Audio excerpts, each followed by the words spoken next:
Алыңдар, алыңдар, қалаған заттың бәрі бар, талқан менен тары бар, құрт ірімшік, сары май, айран мен сүт тағы бар. Ал қанеки, алыңдар деген дауысты Сарыарқа көшесінен жиі естисің. Бұл көшеде бірнеше дүкен мен шайхана бар. Түлкінің ақыр тоқтайтын жері ішік сататын дүкен демекші, сауда орнында құстың сүтінен өзге заттың бәрі бар. Мұнысы жұртқа жайлы, қалаған затын алып, ұнаған асын ішеді. Қай дүкенге кірем десе де өзі шешеді. Ал дүкен иесі мұндайда тақымын қысып терлейді. Адам аз келсе шығынға батып, саудасы жүрмейді. Сосын саудагерлер бәсекеге түсіп, бір-біріне қызғаныштың отын үрлейді. Кеше Есеттің дүкеніне барып, 30 000 теңгеге сауда жасағам. Сатушы қыз шегімнің нөмірін жазып алған. Бүгін лотерея ойнатып, өзім жұмсаған сомадан 2 есе ақша ұтыппын, деді Мансұр аға көршілеріне мақтанып. Бәрі құттықтап жатты қызығып. Ендеше кешке үйге келіңіздер.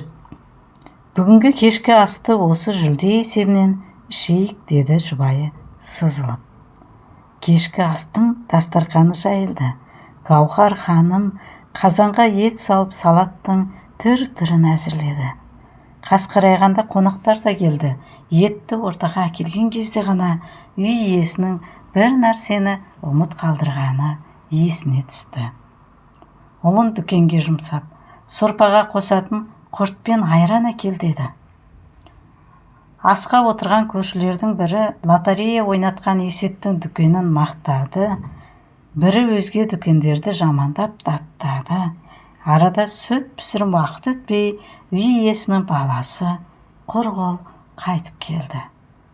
Апа, Сәлім аға дүкенін жауып жатыр, сауда жоқ дейді. Тоңазытқыштарын шағын жүк көлігіне тиеп әкетті, деді.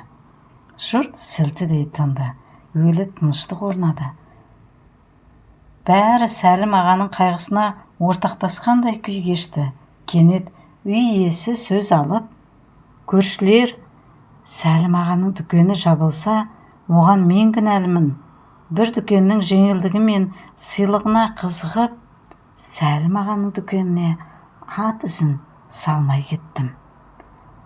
Үйдегі пейілді базардағы баға бұзады деген осы. Алыстағы қызылға қызығып жүгіреміз, жанымыздағы ақ пен қараны қолдан өшіреміз. Бүгін Сәлім ағаның дүкенінің шырағын қолдан сөндірдік.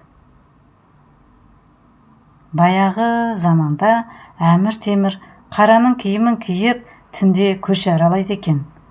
Бір күні ыдыс сататын дүкенге бас сұғыпты. Сатушыдан қасық пен кесе сұрайды. Дүкенші оған қасықты беріп, кесесін сатпай қойыпты.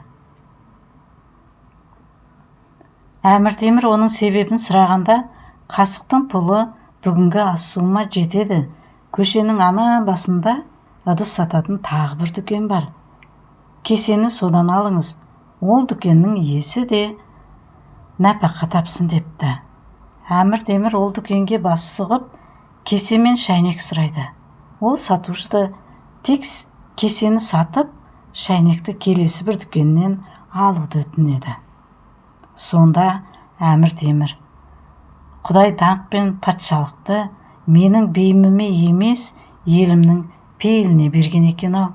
Бір-біріне қарасқан жұртқа Құдайдың берер берекесі көп деп түйіпті.